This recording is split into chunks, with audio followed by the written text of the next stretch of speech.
եւ հարաբերությունների էական զարգացում այն հարևանների հետ, ում հետ մենք հիմա էլ ունենք շատ ջերմ գործընկերային հարևանային հարաբերություններ։ Իհարկե առաջերտին պետք է Ադրբեջանի մասին խոսեմ, մի քանի տվյալներ ուղղակի ձեր գիտության համար։ 2024 թվականին տեղի ունեցել վարչապետի Հայաստանի Հանրապետության վարչապետի եւ Ադրբեջանի նախագահի երկու պետական սահմանի սահմանազատման ու սահմանային անվտանգության պետական հանձնաժողովների 5 արտաքին գործերի նախարարների 5 հանդիպում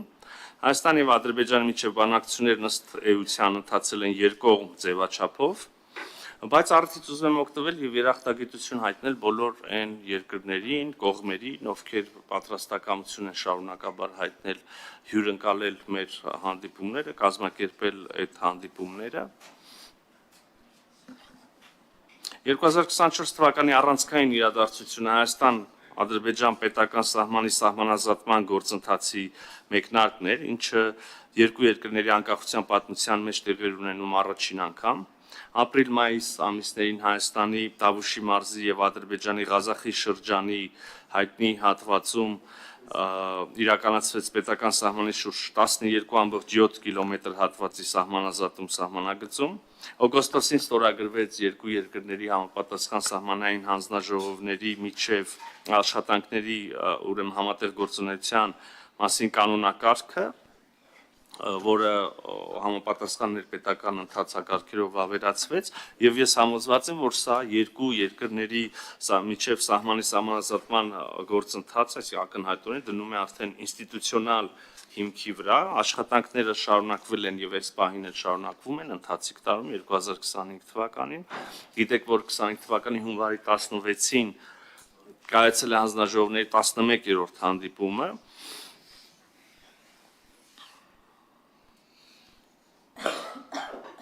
Համաձայնություն է ձեռք բերվել սկսել սահմանի սահմանազատման աշխատանքների փուլը հյուսիսային հատվածից Հայաստանի, Ադրբեջանի եւ Վրաստանի միջև ուրեմն սահմանակետից եւ շարժվել դեպի հարավ։ Շարունակվել է աշխատանքը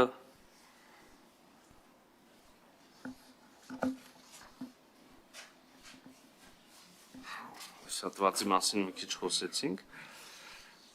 Իհարկե, ինչպես Ադրբեջանի, այնպես էլ միջազգային գործընկերների հետ մեր շարունակական քննարկումներում մշտապես ուշադրության են կենտրոնում են եղել նաև այն հարցերը, որոնք դուրս են մնացել օրինակ խաղաղության համաձայնագրի տեքստից կամ չեն տեղավորվում սահմանազատման գործընթացում, չեն տեղավորվում ապաշրջափակման վերաբերյալ խոսակցության մեջ եւ այստեղ առաջին հերթին իհարկե մեր ուշադրության կենտրոնում են եղել հումանիտար հարցերը, դրանց լուծման անհրաժեշտությունը, ամբողջական կարգավորման համար մենք ինչպես նախկինում այժմ եւս համարում ենք, որ հումանիտար հարցերի լուծումը եւ իհարկե առաջին հերթին գերիների պատանդարված եւ այլ պահվող անձանց ազատ արձակումը շատ կարեւոր բաղադրիչ է համապարփակ կարգավորման համար։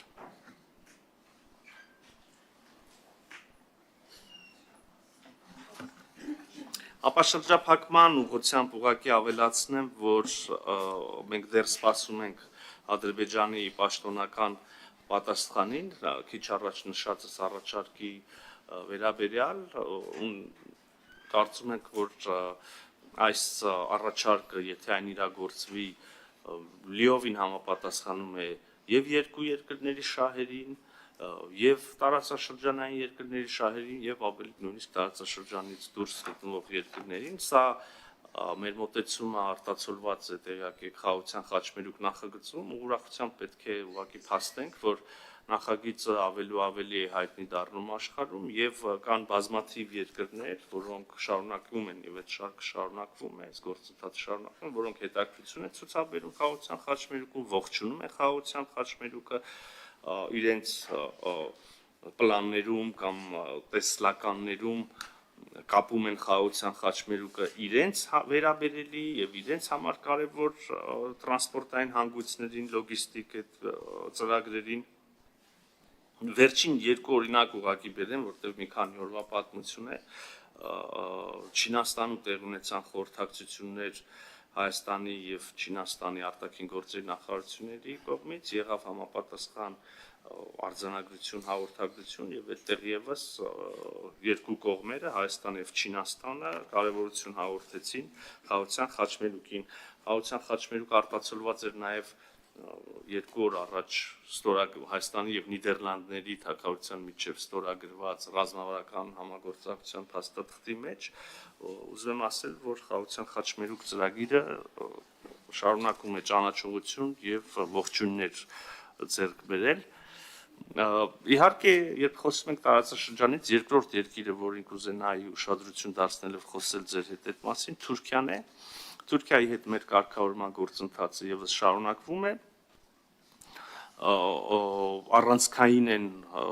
կրկին օրինակ բացի դիվանագիտական հարաբերությունների հաստատումից առանցքային է սահմանների բացումը, մեր միջև նոր կրկին տրանսպորտային ուրեմն ենթակառուցվածքների վերագործարկումը, Գյումրի-Կարս երկաթուղու գործարկումը ուղղակի կենսական նշանակություն ունի եւ կարող է ապահովել ընդհանուր միջև, այսինքն Պարսից ծոցի եւ Սև ծովի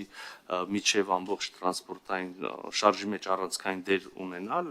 եւ նաեւ միջերկրական ծովի։ Ունենք որոշակի պայմանավորվածություններ, պայմանավորվել ենք օրինակ համատեղ վերականգնել Անիի կամուրջը պատմական, սա ուղղակի լրացնում է արդեն իսկ իրականացված որոշումները, որոնք սահմանում են ուղիղ օդային թռիչքներ, օդային բեռնափոխադրումների խոչընդոտների վերացում։ Գիտեք, պայմանավորվածություններ ունենք, որոնք մինչ այս պահը կյանքի չեն կոչվել, օրինակ երրորդ երկրների քաղաքացիների համար ազատ շարժը սահմանով, այս սահմանի բացումն անցանալ եւ Հայաստանի եւ Թուրքիայի քաղաքացիների համար, ովքեր դիրվառնագիտական անձնագիր ունեն։ Տեղյակ եք նաև, որ փետրվարի 28-ից Հայաստան-Թուրքիա պետական սահմանի մարգարե անցման կետում, որը արդեն կառավարության որոշմամբ հիմնանորոգվել է, սահմանային ծառայությունը իրականացվում է բացառապես Հայաստանի Հանրապետության սահմանապահ զորքերի ուժով։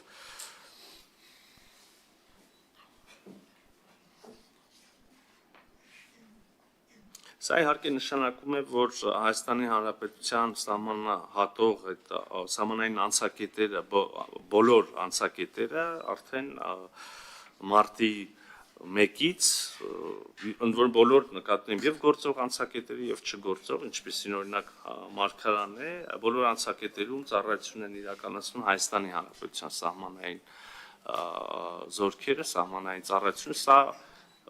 բոլորովին մեղմ ասած անկարևոր փաստ չի։ Իհարկե առիթից ուզում եմ օգտվել եւ շնորհակալություն հայտնել Ռուսաստանի Դաշնությանը մեր գործընկերներին մինչ այս պահը այդ ծառայությունը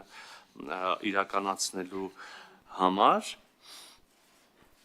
Ելի մի քանի թվեր ձեր ուշադրության համար Թուրքիայի կոնտեքստում վարչապետ Փաշինյանի եւ Թուրքիայի Հանրապետության նախագահ Էրդողանի միջև տեղի ունեցել մեկ պաշտոնական հանդիպում Նյու Յորքում ՄԱԿ գլխավոր ասամբլեայի շրջանակներում։ Ես իմ գործընկերոջ Հական Ֆիդանի հետ ունեցել եմ 2 հեռախոսազրույց եւ 2 հանդիպում Անտալիայի դիվանագիտական ֆորումին եւ 3 գումարած 3 ձևաչափի Ստամբուլում տեղի ունեցած նախարարական հանդիպման շրջանակներում տեղի ունեցել տարածքային կառավարման եւ ենթակառուցվածքների նախարարի եւ Թուրքիայի տրանսպորտի եւ ենթակառուցվածքների նախարարի, Հայաստանի կրթության, գիտության, մշակույթի եւ սպորտի նախարարի եւ Թուրքիայի մշակույթի եւ զբոսաշրջության նախարարի մեկական հանդիպում։ Մարգարե Ալիջան անցակետում տեղի ունեցել Հայաստանի եւ Թուրքիայի հատուկ ներկայացուցիչների 5-րդ հանդիպումը։ Մեր մյուս հարևանի Իրանի Իսլամական Հանրապետության հետ մեր շատ ակտիվ երկխոսությունը եւ սերտ համագործակցությունը շարունակվել է, շատ հետաքրքիր փաստ 23 թվականի համեմատ Հայաստանի եւ Իրանի միջև առևտրաշրջանառությունը կազմել է շուրջ 737.5 միլիոն ամերիկյան դոլարին համարժեք գումար, սա 6.5%-ի աճ է, սա ամենևին սահմանը չէ, շեմը չէ, նպատակ է դրված եւ ղեկավարների կողմից համապատասխան գերատեսչությունների արչիվ խնդիր է դրված շարունակել էականորեն ավելացնել այս թիվը։ Ուզում եմ ընդգծել տրանսպորտի ուղղությունը, կարևոր էր Ագարակ Քաջարան 32 կիլոմետրանոց ճանապարհատվածի շինարարական աշխատանքների մեկնարկը, ամեն առիթի դեպքում մենք իհարկե ընդգծում ենք, թե որքան կարևոր է եւ որքան ենք մենք գնահատում Իրանի դիրքորոշումը Հայաստանի Հանրապետության տարածքային ամբողջականության, սահմանների անխախտելիության վերաբերյալ, սա դիրքորոշում է, որ Իրանի բարձրաստիճան պաշտոնյաները շարունակաբար հնչեցնում են։ Վարչապետ Փաշինյանը մասնակցել է ողբերգական ավիավթարի հետևանքով զոհված Իրանի նախագահ Էբրահիմ Ռայիսի եւ արտգործնախարար Հոսեյն Ամիր Աբդոլլահյանի հրաժեշտի արարողությանը, վարչապետը մասնակցել է Իրանի Իսլամական Հանրապետության նորընտիր նախագահ Մասուդ Փեժեշքյանի երթմնակալության արարողությանը, վարչապետը երկու հանդիպում են ունեցել գերագույն առաջնորդ Սեյեդ Ալի Խամենեիի հետ, տեղի ունեցել Նիկոլ Փաշինյանի եւ Իրանի նախագահ Փեզեշքյանի երկու հանդիպում եւ մեկ հեռախոսազրույց։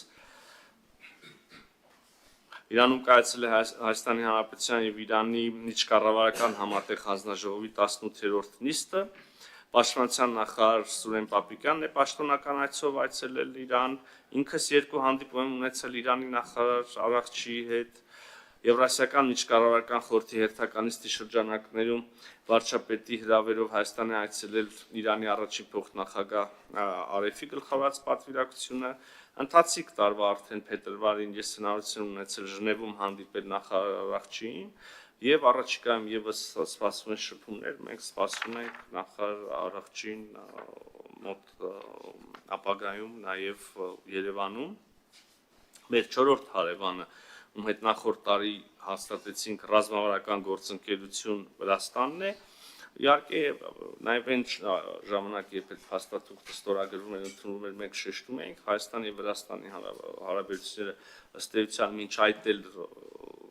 բնույթով, բովանդակությամբ, էությամբ ռազմավարական էին, բայց նաև մենք այժմ փաստաթուղթ ստորագրեցինք այդ մասին։ Հույս ունենք, որ այս փաստաթուղթը նորից կօգնի ավելացնելու մեր գործընկերության շրջանակը։ Վարչապետերը փոխադարձ պաշտոնական այցեր են ունեցել, իմ այցն է տեղի ունեցել Թբիլիսի, որը էլի արդեն առաջիկայում ուրեմն հանդիպումներ են նախատեսվում, այդ այցը արդեն իսկ փոխադարձվել է այս տարվա հունվարին։ Առևտրաշրջանառությունը 333.5 միլիոն ԱՄՆ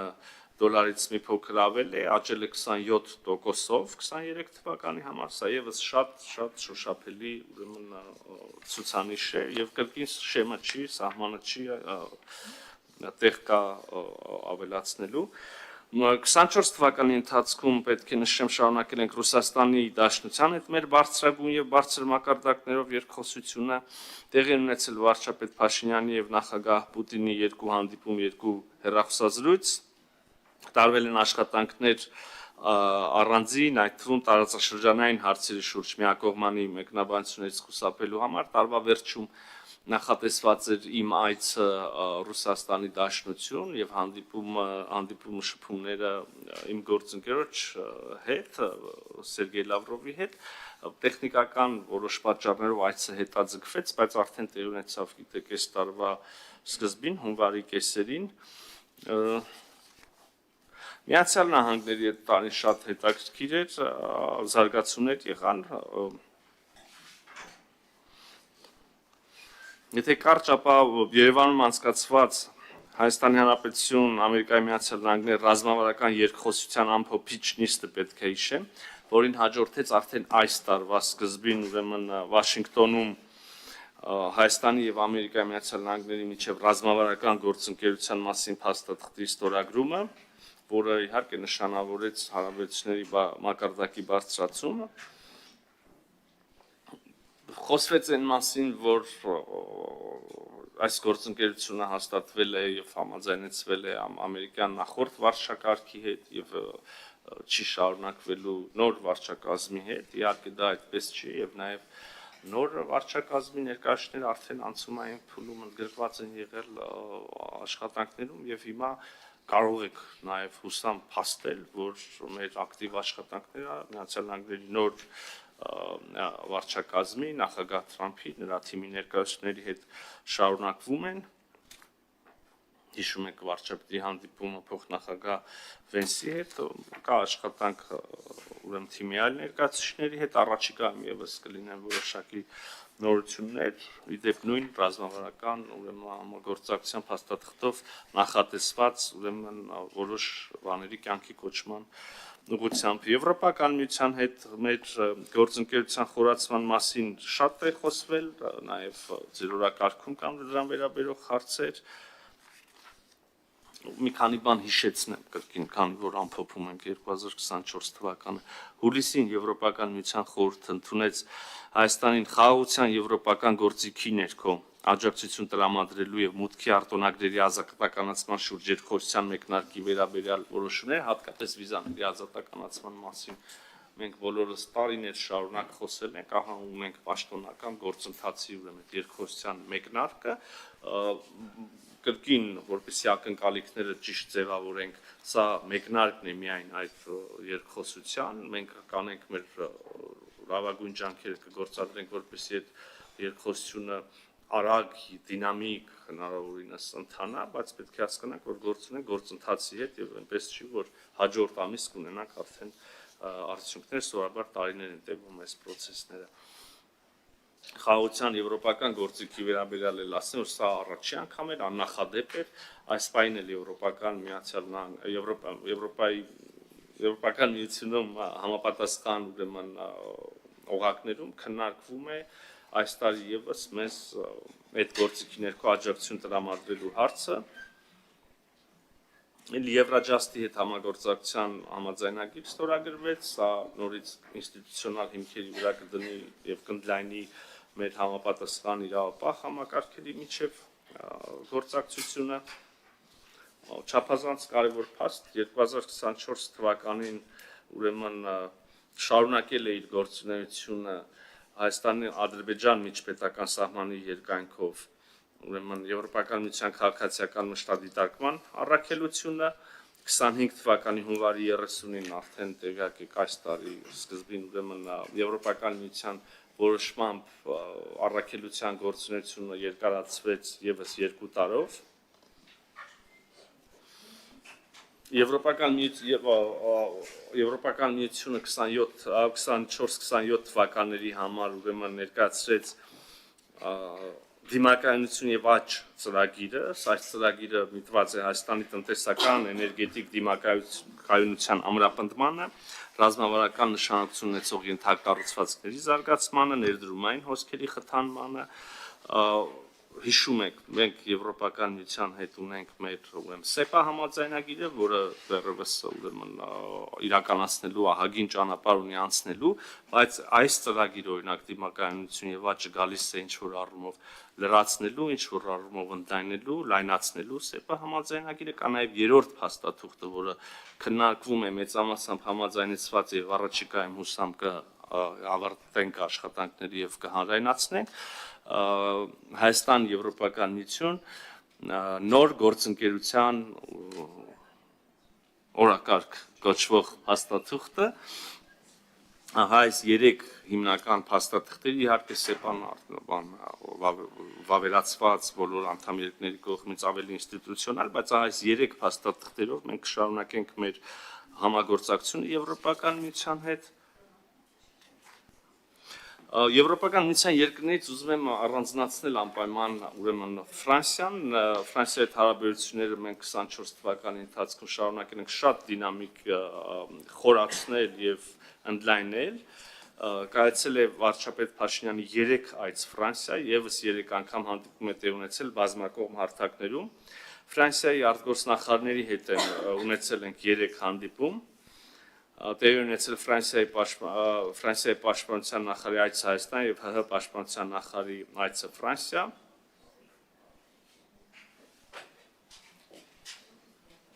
Մանրամասների մեջ չմտնելու համար ուղղակի ընդհանուր մեր տրամադրվածությունը ասեմ Ֆրանսիայի հետ մեր հարաբերությունների մասով մենք աշխատում ենք արդեն իսկ գոյություն ունեցող եւ ավանդաբար ուրեմն շատ ջերմ հարաբերությունները այժմ լրացնել շատ կոնկրետ ծրագրերով կոնկրետ համագործակցության ուղղություններով, կետերով, որոշները արդեն տեսանելի են, որոշները հուսամ տեսանելի կդառնան շատ մոտ ապագայում եվրոպական մյուս երկրների հետ մեր փոխգործակցության բնույթին այս խոսքերը եւս կարելի է վերագրել կուզեի նաև առանձնացնել մեր համար նոր կարևոր եւ հետաքրքիր ուղղություն նոր մի քիչ իհարկե վերապահումով կարելի ասել խոսքը նորդիկ բալթիկ երկրների հետ մեր համագործակցությունն է մենք կարծում ենք որ այս համագործակցությունը էականորեն խորացնելու եւ տեղ ունի եւ մենք կոնկրետ ջանքեր ենք գործադրում այդ ուղղությամբ տեղյակ եմ որ ազգային ժողովն է կոնկրետ ջանքեր գործադրում այդ ուղղությամբ տեղյակ եմ որ տեղի ունեցել նորդիկ բալթիկ 8 երկրների խոսնակների փոխխոսնակների այց Հայաստանի Հանրապետություն սա իսկապես շատ կարևոր դրվագ է եւ ուզում շնորհակալություն հայտնել մեր խորհրդարանական գործընկերներին ինքս հանդիպել եմ նաեւ այս ձևաչափով արտաքին գործերի նախարարներին այդ հանդիպումը տեղի ունեցել Մալթայում ՀՀԿ նախարարական ուրեմն համաժողովի շրջանակներում, բայց նաև այցեր եմ կատարել նորդիկ բալթիկ երկրներ, անցած տարի 5 այդպիսի այցեր, 8 երկրից 5 այցելել եմ, Լիտվա, Էստոնիա, Շվեդիա, Ֆինլանդիա եւ Նորվեգիա, Իսլանդիայի նոր արտաքին գործերի նախարարի հետ հանդիպում ունեցա վերջերս Ժնևում, ՄԱԿ Մարդու իրավունքների խորհրդի շրջանակներում, Լատվիայի հետ էլ ՄԱԿ գլխավոր ասամբլեայի շրջանակներում։ Մերձավոր Արևելքի երկրների հետ աշխատանքները շարունակվել են ինչպես ավանդական մեր գործընկեր պետությունների հետ, այնպես էլ նոր հնարավորություններ ենք փորձել բացահայտել, արդեն Սաուդյան Արաբիայի հետ դիվանագիտական հարաբերություններ հաստատելուց հետո առաջին անգամ եղավ արտգործնախարարի այց Ռիադ, կայացել են այցեր Կատար, Բահրեյն, տեղի ունեցել վարչապետ Փաշինյանի այցը Եգիպտոս, բարձրագույն մակարդակում երկկողմ շփումներ են ունեցել նաև Արաբական Միացյալ Էմիրությունների, Իրաքի, Լիբանանի, Ալժիրի ներկայացուցիչների հետ Արաբական Էմիրությունների հետ քաղաքական օրակարգից զատ կարող եմ նշել, որ 24 թվականի փետրվարի 1-ին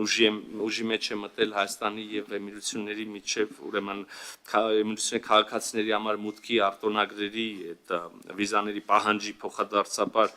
վերացման մասին արձանագրությունը, սա էականորեն նպաստել է մարդկանց շարժին երկու երկրների միջև, հետաքրքրական փաստ 23 թվականի համեմատությամբ Հայաստանից Էմիրություններ այցերը աճել են 58%-ով։ Մերձավոր Արևելքի մասին խոսելիս չեմ կարող չնշել, չկարևորել, Հայաստանի Հանրապետությունը ճանաչել է Պաղեստինի պետությունը 24 թվականին, մարդասիրական օգնություն ենք ուղարկել Գազայի բնակչությանը։ Իհարկե մեր ուշադրության կենտրոնում են եղել եւ շարունակում են մնալ Սիրիայում զարգացումները Դամասկոսում մեր դեսպանությունը եւ Հալեպում մեր գլխավոր հյուպատոսությունը շարունակում են աշխատել արտակարգ ռեժիմով Արևելյան ուղղությամբ Չինաստանի, Հնդկաստանի հետ ունենք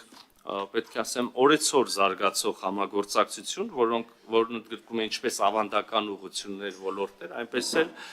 ուրեմն նոր ոլորտներ ենք բացահայտում սեպտեմբերից Երևանից Չինաստանի Ուրումչի քաղաք գործում է ուղիղ թռիչք մենք աշխատում ենք եւ պետք է որ շատ մոտ ապագայում կարողանանք հանրայնացնել Երևանի եւ Նոր Դելհի միջև ուրեմն ուղիղ չվերթի մեկնարկը Արդեն խոսեցի Հայաստանի եւ Չինաստանի արտաքին գործերի նախարարությունների միջև քաղաքական խորհրդակցությունների մասին պետք է ասեմ, որ մոտ ապագայում այս ուղղությամբ եւս սպասում ենք եւ հուսով ենք կազդարենք շատ հետաքրքիր զարգացումներ։ Կենտրոնական Ասիայում մենք ունենք շատ խոստումնալից գործընկերություն, շատ հագեցած էր տարին Ղազախստանի հետ բարձրաստիճան երկխոսությամբ այցերով երկու երկրների նախագահների փոխայցելություններ եղան, արտգործնախարարի այցը եղավ Երևան, ես առաջիկա օրերին պատրաստվում եմ ինքս փոխադարձ այցով այցելել Աստանա, Մեզ համար շատ նոր հետաքրքիր ուղղություն է Աֆրիկան, մենք ավանդաբար այնտեղ ներկայացված ենք եղել ամենահյուսիսում, Եգիպտոսում, վերջին տարիներին նաև Եթովպիայում, ուզում եմ ասել, որ մենք շարունակելու ենք հետաքրքրված լինել, փորձելու ենք այլ երկրներում եւս ներկայություն ապահովել, իհարկե հասկանում եք, որ նաև այս ամենը մի քիչ երբեմն ցավոք սրտի հանգում են ոչ միայն քաղաքական որոշումների եւ նախընտրումների, այլև զուտ ֆինանսական ռեսուրսների։ Լատինական Ամերիկայի հետ ավանդաբար բարեկամական փոխգործակցություն ունենք, այցելեցի Արգենտինա եւ Ուրուգվայ, այս տարի արդեն տեսանք ուրեմն նաեւ նախագահի այցը լատինամերիկյան երկրներ, գրասենյակներ ենք բացել Սերբիայում եւ Լյուքսեմբուրգում։ Այս տարի առաջ անցնելով նշեմ, գուցե հետաքրքիր դեսպանություններ ենք բացելու Կիպրոսում եւ Հունգարիայում, նաեւ էլի ծրագրեր ունենք Մերձավոր Արևելյան երկրների մասով, չեմ շտապի ազդարարել, բազմակողմ հարթակները իհարկե մեր ամենակարևոր ուղղություններից են նաեւ, կառանձնացնի 24 թվականի համար անդամակցությունը միջազգային քրեական դատարանին,